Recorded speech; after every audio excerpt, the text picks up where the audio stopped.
안녕하십니까. 2024년 3월 30일 토요일입니다. 코페스 동반자 채널에서 오늘은 천경2 배치 종료는 불바다 위협 종료, 가성비로 수출 경쟁력 증가, 이런 주제와 현대중공업 페루의 4조 원대 함정 수출 소식과 스웨덴 우크라이나의 그리펜 제공, 이런 소식을 말씀드리기로 하겠습니다. 먼저 천경2 전력화 종료에 대한 말씀을 드리기로 하겠습니다. 천경2는 대포병 레이더2 장비의 우리나라 말입니다. 대포병 레이더2 하면 금방 알아듣지만 천경2 하면은 잘 모르시는 분들이 많기 때문에 이런 말씀을 먼저 드리고 가는 겁니다. 우리나라가 대포병 레이더 개발 계획을 세운 지는 굉장히 오래됐습니다. 2011년부터 시작됐으니까 지금 전력화가 끝난 것까지 계산을 해보면 약 15년이 걸린 겁니다. 장비의 규모를 봤을 때는 굉장히 시간이 오래 걸린 것인데, 밥 좀 먹고 사는 나라다 하면은 웬만한 나라는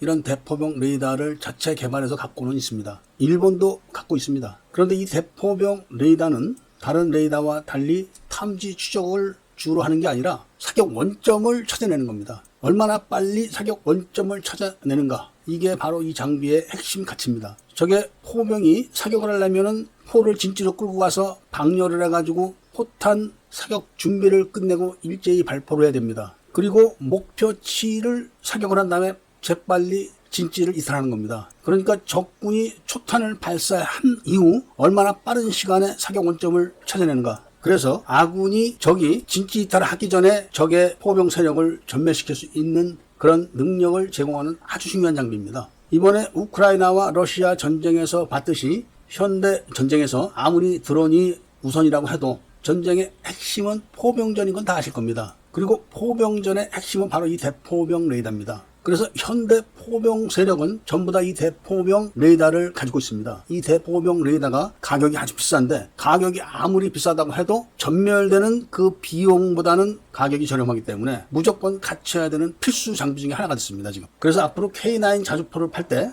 대포병 레이더를 끼워서 파는 그런 효과를 볼 수도 있습니다. 그리고 우리나라는 지라갈륨 소자를 자체 개발해서 생산하는 나라이기 때문에 한국산 대포병 레이더가 가성비가 좋다고 합니다. 대포병 레이더도 얼마 정도 사용을 하게 되면 열이 발생해서 장비를 꺼야 됩니다. 이게 가동시간인데 이 가동시간이 다른 나라 제품보다는 깁니다. 그리고 탐지하는 사거리도 깁니다. 통상적으로 다른 나라 대포병 레이더보다 2배, 3배가 기본적으로 우리나라 대포병 레이더가 가동시간이 긴 겁니다. 이제 우리나라는 전력화가 끝났기 때문에 북한이 함부로 포사격을 할 수가 없습니다. 바로 원점 타격이 가능하기 때문에 그런 것이고, 이제 남은 것은 정찰 드론으로 타격 후 전과 확인을 하는 정도만 남았다고 보시면 됩니다. 그 다음은 현대중공업이 페루에 4조 원대 함정 수출을 하는 우선협정 업체로 지정이 됐다는 보도입니다. 수출하는 함정은 원양 순찰함, 호위함, 상륙함, 이런 함정인데 함정의 질적 수준은 그렇게 높지는 않습니다. 현대중공업이 필리핀과 사우디아라비아에 여기에 페루까지 수출 실적을 갖게 되면은 수출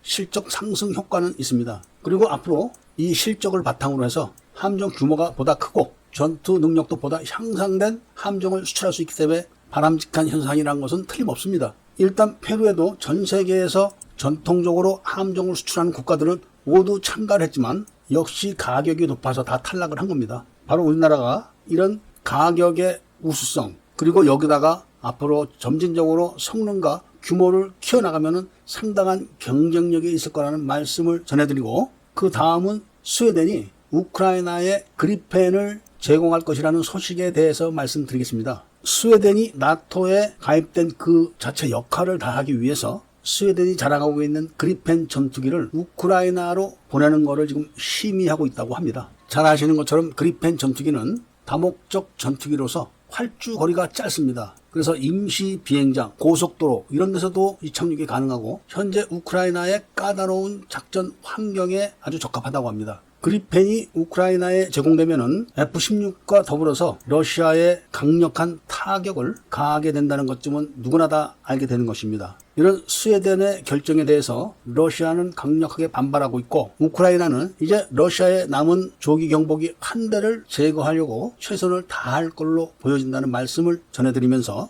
오늘 이야기를 마치고자 합니다. 애국 시민분들과 밀매분들께 구독을 꼭 부탁드리고 좋아요와 알림 설정도 부탁드리면서 이야기를 들어주신 데 대해서 감사드립니다.